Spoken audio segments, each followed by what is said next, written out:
Good afternoon, everyone. For advanced psychological assessment, topic for today is the Wechsler Intelligence Skills, or also called as the WIS. The Wechsler Intelligence Skills are individually administered composite intelligence tests in a battery format. They assess different areas of intellectual abilities and create a situation in which aspects of personality can be observed. The Wechsler intelligence scales are considered to be among the best of all psychological tests because they have sound psychometric properties and produce information relevant to practitioners. In other words, the Wechsler intelligence scales is a perfect intelligence test. WIS have become the most frequently used test in clinical practice because it is a well-known test in the clinical setting, or it is a very famous test when it comes to psychiatric wards. We have the pros and cons. Criticisms have ranged from moral indictments against labeling individuals to cultural bias and even to accusations of flagrant abuse to test scores. Since WIS is a Western developed test, nagkakaroon talaga ng cultural bias dahil hindi naman lahat ay sing advance ng Western country nung unang panahon. One of the main assets of intelligence tests is their accuracy in predicting future behavior. So, as psychologists, as psychometricians, or if you are the examiner, you cannot predict literally the future when you use an intelligence test. But indeed, it is called uh, the the intellectual tendency, or the behavioral tendency of a person. More recent studies provide ample support that intelligence tests can predict an extremely wide number of variables, like the IQ tests are excellent predictors of academic achievement, occupational performance, and it is sensitive to the presence of neuropsychological deficit. Intelligence tests can be used to classify children into stereotype categories, which may limit their freedom to choose fields of study. Of course, kapag ka nagkaroon ng diagnosis yung bata, or yung child ay nagkaroon ng result na meron siyang intellectual disability, of course, kasama na dun sa magiging struggle niya yung discrimination, or somehow yung pagsistereotype nung mga gusto niyang gawin nalilimit dahil dun sa kanyang disability. IQ tests are quite limited in predicting non-test or non-academic activity, yet sometimes they are incorrectly used to make these inferences. Of course, the Western Intelligence Scale is already standardized. WIS 4 and WIS 5 provide valuable information about a person's cognitive strengths and weaknesses. WIS 4 and WIS 5 and other individually administered tests provide the examiner with structured context, which a variety of tasks can be used to observe the unique personal ways the examiner approaches cognitive tasks. Through a client's interactions with both the examiner and the test materials, the examiner can gain an initial impression of the individual's self-esteem, behavioral idiosyncrasies, anxiety, social skills, and motivation, while also obtaining a specific picture of intellectual functioning. So, yun yung sinasabi na instinct mo na as a clinician. Intelligence tests often provide clinicians, educators, and researchers with baseline measures for use in determining either the degree of change that has occurred in an individual over time, or how an individual compares with other persons in a particular area or ability. Madedetect mo sa isang intelligence test kung ano na yung change, or kung somehow kung gaano na kalaki or ka-wide yung naging change dun sa isang person. These assessments can provide useful information about cultural, biological, maturational, and treatment-related differences among individuals. An important limitation of intelligence tests is that, for the most part, they are not concerned with the underlying processes involved in problem solving.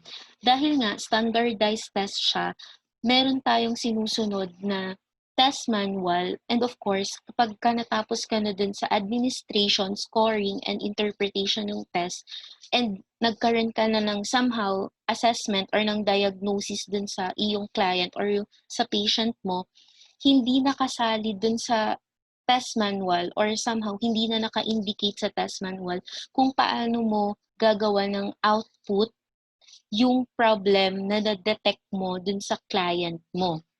So, nagkakaroon kasi ng misconception na kapag ka na-detect mo ang intellectual disability ng isang tao is part na din yung problem solving dun sa interpretation or somehow dun sa magiging result nung intelligence test niya. It has been stated that intelligence test content is biased in favor of European American middle class values dahil nga doon nag-start sa European American middle class people yung pag-publish and yung pag-create ng WIS. Of course, bias talaga siya kung ilalabas mo siya dun sa mga western countries na yon. David Wechsler is the founder of Wechsler Intelligence Scale. So in 1930s, Wechsler began studying a number of standardized tests and selected 11 different subtests to form his initial battery of tests. His concept is intelligence is global in nature and represents a part of greater whole personality. So, kung anong klaseng intelligence daw meron ang isang person is nagre-reflect siya dun sa kind of personality na meron siya. So, dun sa 11 sa 11 subtests na inspired siya na gumawa ng isang intelligence test. Dito na inspired sa mga following test yung subtest na nilalaman ng Wechsler Intelligence Scale. So first one is the Stanford Binet or dun na inspire yung comprehension, arithmetic digit span, similarities, and vocabulary. So Army group examination, so sa picture arrangement, COS block design, sa block design, ARMA alpha, information and comprehension, Army beta, the digit symbol coding, Healy picture completion or the picture completion naman sa WIS, and the Pinter-Patterson test sa object assembly. In 1939, Wechsler-Bellevue Intelligence Scale was published. It had technical deficiencies on reliability of subtests and size and representativeness of normative sample. So, noong 1939, hindi pa kaagad WIS or Wechsler Intelligence Scale yung naging pangalan ng test. So, ang first name niya is the Wechsler-Bellevue Intelligence Scale. In 1955, Wechsler Adult Intelligence Scale was published. Saka lang siya naging WIS dahil nga madaming flaw yung Wechsler-Bellevue Intelligence Scale, nagkaroon ng madaming revision dun sa intelligence test. So in 1981, WIS was revised as Wechsler Adult Intelligence Scale Revised or what we call the WIS-R. In 1997, WIS-3 replaced WIS-R. And the WIS-4 is the most recent revision of WIS since 2008. So yun yung ginagamit until ngayong time na to. In 1949, Wechsler Intelligence Scale for Children, or what we call WIS, was published so that children from the age of 5 years to 0 months could be assessed in a similar manner. So na-curious si David Wechsler kung paano niya ma-measure yung intelligence ng isang bata na nag-age ng 5 years pababa.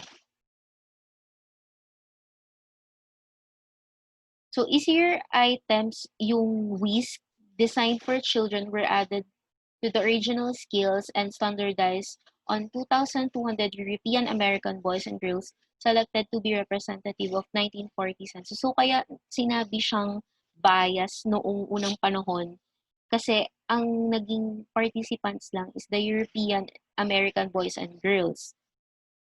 So in 1974, WISC was revised. In 1991, WIS-3 was published. Later on, it was replaced by Wechsler Intelligence Skill for Children Revise or the WISC-R. In 2003, WISC-4 was published. And WIS-5, yung latest revision ng WISC na pinublish siya is no 2014. Organization of WIS-4 subtests. So, ito yung mga subtests ng WIS-4.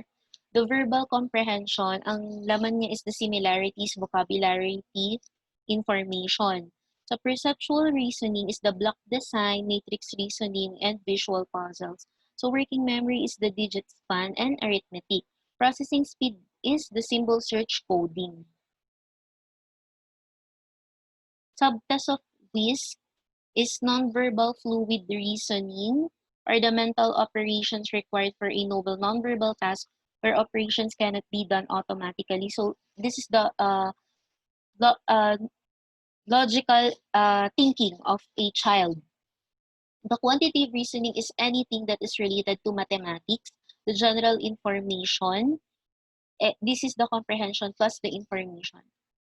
Long-term memory or the information and vocabulary, and then the cognitive proficiency, digit span, picture span, coding, symbol, search. So ito naman is yung lahatan na siya, pinagsama-sama siya. So ano ba yung meron sa WIS-5 na revision? So it has updated theoretical foundation.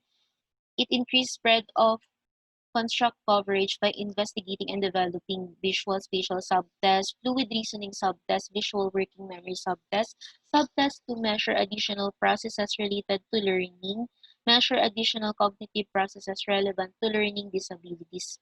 So mas updated din yung mga ginamit na theories dito at mas bago.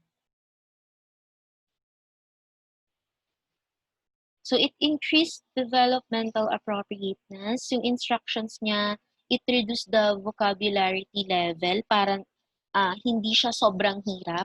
Advantages and other high vocabulary level of items comprehension. Replace outdated art and items with more current and relevant for children level. So as the generation change, naiiba din yung interest ng mga bata. So kung interesting yung art or yung testing materials before sa children, sa generation ngayon ng 21st century, baka hindi na sila interested magsagot ng ganong klaseng art. So, pinalitan na din nila yon. So, increase user-friendliness, reduce testing time, 10 minutes shorter than dun sa WISC-4, and then shorter discontinue rules, fewer items, selecting subtests with briefer admin time to contribute to scores. Improve psychometric properties, items and scoring rules, norms and norming method, maintain or improve reliability, reevaluate item bias. Increase statistical evidence of cultural fairness. So, hindi na pwedeng basta-basta lang ma-question yung WIS dahil perfect na siya, kumbaga, perfect psychological test na siya. So it also enhances clinical utility. It provides sub-tests to measure cognitive processes to be clinically sensitive to learning disabilities to enhance pattern of strengths and weaknesses approach to learning disability evaluation. So specific to Philippine culture na kapag halimbawa ang child ay nagkaroon ng intellectual disability or learning disability, so kasama na nga yung discrimination doon. But then again, um, it's harder for the parents to admit na merong somehow abnormality yung kanilang anak. So, dito sa WISC-5, clinically sensitive na siya kapag once na na-diagnose ng intellectual disability yung isang bata, hindi na ginagamit yung term na abnormal. Indeed, binibigay nila as interpretation yung kung ano yung mga strengths and weaknesses nung isang bata. So this is the WIS-4 and WIS-5 intelligence classification. This is the classifications. This is the more value neutral terms. So pag sinabing very superior, kung gusto mong i-sugarcoat yung, yung somehow yung classification niya, this is the more gagamit ka ng more value neutral terms. 'Pag very superior siya, upper extreme, so yun yung 130 pataas yung, kanilang naging score. So superior, well above average, high average, still high average, still average, low average, still low average, borderline, gagawin mo siyang well below average. And then, if extremely low naman, lower extreme. So, yun yung mga 69 and below scores na. Common errors in What's Your Intelligence Scale? So, failing to query verbal responses, assigning too many points to an answer, failing to record examinee responses, recall scores, or record times. Ito naman is ang may kasalanan nito or may fault na nito is the psychometrician or the examiner. Failing to question responses when required by test manual or poor reading or recalling of information in the manual. So again, flaw ito ng psychometrician. Somehow medyo nagkaroon ng difficulty, naka-encounter ng difficulty siguro sa pagbabasa or pagre-recall nung kung anong yung exact na nakalagay dun sa manual or somehow yung procedure dun sa administration of test. So questioning examining inappropriately nga, assigning too few points when required by test manual, examiner scores too hard. So incorrect converting raw score to standard score, mali yung magiging scoring mo, magiging mali na talaga lahat. So magiging invalid siya. Failing to assign correct points to nonverbal items, incorrectly calculating raw scores to subtest totals, incorrectly calculating chronological age. Cautions in administration. So first one is recite digits on digit span and digits and letters on letter number sequencing at the rate of 1 per second with the pitch of voice dropping out the last digit letter or letter of each trial. So for example, as the examiner, ikaw, ang examiner, sasabihin mo dun sa examinee mo is repeat after me kung ano yung sasabihin ko, uulitin mo. So, 1, 2, 3. Sasabihin nung examinee mo is 3, 2, 1. So may pause ka every digits na sinabi mo para hindi sila malito or hindi sila masyadong mabilisan. State during the introduction that each task begins with easy questions and ends with difficult ones. Examiners may also note that not everyone is expected to succeed on all problems. So, in reality, ang What's Your Intelligence Skills ay hindi madadaling sagutan. So, kapag nagpa-administer ka ng WIS or ng WIS, sasabihin mo sa client mo na hindi, okay lang na hindi mo siya ma-perfect, okay lang na hindi ka masyadong mabilis sagot. Dahil kapag sinabi mo na bilisan mo or somehow nalaman ng client mo na merong time breaker yung sinasagutan niya, maaaring ma-pressure siya, tapos maapektuhan yung kanyang magiging score, magiging invalid yung magiging assessment sa kanya. Record responses verbatim on vocabulary. At times, the examinee provides so much detail that this is not possible, but the essential components should be written down verbatim. Yun kasi yung ruling talaga nun. Kailangan mong isulat kung ano yung sasabihin nung client mo. The use of abbreviations can facilitate such recording. So kung hindi talaga, yung impossible na talaga na mahabol kung ano yung sinasabi, pwede mong i-record yun. Properly orient blocks or the block design at the examinee's midline. So, kailangan maayos yung pagkaka-arrange mo sa mga blocks at malinaw yung iyong magiging instruction para mas maintindihan nung nagsasagot. So, the first time the examinee points out a non-essential part on picture completion, the examiner should say, yes, but what is the most important thing missing? Sa picture completion, syempre, example din is din sa ways, yung, for example, yung is body siya, kino-complete ng examinee mo yung puzzle. Halimbawa, wala siyang mouth. Tapos para dun sa client mo is okay na walang mouth yung person. So, maaaring maapektuhan kasi yung interpretation mo nun, kaya make sure ka, i-assure mo ah, kung sure na ba siya na wala na bang kulang dun sa picture completion na yun. Attempt to elicit the examinee's perception of the testing situation and correct any misconceptions. Hindi dahil nalaman niya na intelligence test yun, kailangan din siyang kabahan. Kasi ang misconception pagka intelligence test is patalinuhan. So may pressure na mararamdaman yung client mo nun kapag ganun. So sasabihin mo sa kanya na mag-relax ka lang, hindi dahil mababa yung naging score mo, ibig sabihin nun bobo ka na, yun. Ipapaintindi mo agad sa kanya yung mga common misconceptions about a psychological test, specifically intelligence test. Check to see if the examinee is comfortable. We have the mastery model. Ito naman yung kailangan ma-master mo as the psychometrician or as the psychologist kung ano yung dapat mong gawin or kailangan mong mga tandaan kapag ikaw ay nag-a-administer ng WIS. So, 1 to 2 hours studying the manual. Kailangan talaga kabisado mo yung manual, kung ano yung, lalo na yung sa administration nun. Second one is the viewing of videotape or of an error-free WIS 4 or WIS 5 administration. Mag-observe ka kung paano ba yung actual na ganun. But since meron na tayo sa YouTube, madami na tayong pwedeng panuurin do'n, wala na tayong excuse para hindi hindi natin malaman yung mga important details sa administration. Viewing a videotape lecture of major pitfalls of administration. So, observe mo din hindi lang yung perfect way nung pag-a-administer, kundi i-observe mo kung saan nagkakamali yung examiner.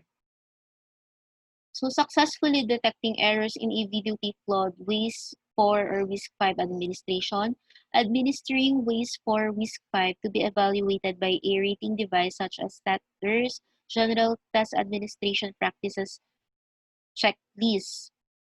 Such procedures are likely to significantly shorten the length of training time and number of training administrations, and yet significantly increase the level of competence related to Wechsler scale administration and scoring. So, pwede mo din i-check yung sa General Test Administration Practices Checklist na provided na doon. Combinations of subtests. Ito naman is kung anong meron dun sa WIS is meron din sa WIS. Ano yung similarity nila. First is the fluid reasoning. Mental operations to required for a novel task where the operations cannot be done automatically. Visual processing, ito yung block design, visual puzzles, labeled the visual spatial index, yan. Verbal fluid reasoning, iba siya dun sa fluid reasoning lang. So ito naman is similarities and the comprehension. So involves fluid reasoning specific to verbal material, includes depth and breadth of acquired knowledge through interacting with the culture and then the ability to abstract and apply this knowledge. So lexical knowledge, this is the vocabulary and the similarities. General information, so range of general information, kasama din yung comprehension and information. Long-term memory, vocabulary and information again, range of general information combined with the word knowledge, both of which are stored in long-term memory. Short-term memory is the letter number sequencing and the digit span, holding and using information in immediate awareness, limited to 7 chunks of information. Visual motor speed or the block design and coding symbol search, rapid information processing for visual information, involves fluid reasoning specific to non-verbal information. So contrast naman niya is the verbal fluid reasoning. Problem solving without visual motor speed or the matrix reasoning, visual puzzles, picture completion, and figure weights. So pinagsama-sama again siya. pure measure of nonverbal problem solving since none of the subtests listed requires either coordination and speed of processing. So, applicable lang siya sa 16 years old to 69 years old. Gifted children. Gifted children are frequently defined as having IQs of 130 or higher. So masasabi mong gifted na or genius na yung isang child kapag ka nag-130 na yung score niya dito sa WIS or even 'pag pinasugutan mo siya ng WIS. Children who have a single outstanding ability such as art, music, or math are also frequently classified as gifted even though their IQs may not necessarily be above 130. Siyempre may mga exception na meron kasing child or children na yung kakayahan nila is nandun sa art, music, or math. Pero not necessarily na 130 or somehow perfect score yung magiging score nila sa IQ test. But 'pag gifted child, meron siyang caution. So caution should also be used when using tests such as the WISC-5 to assess gifted persons who demonstrate high creativity.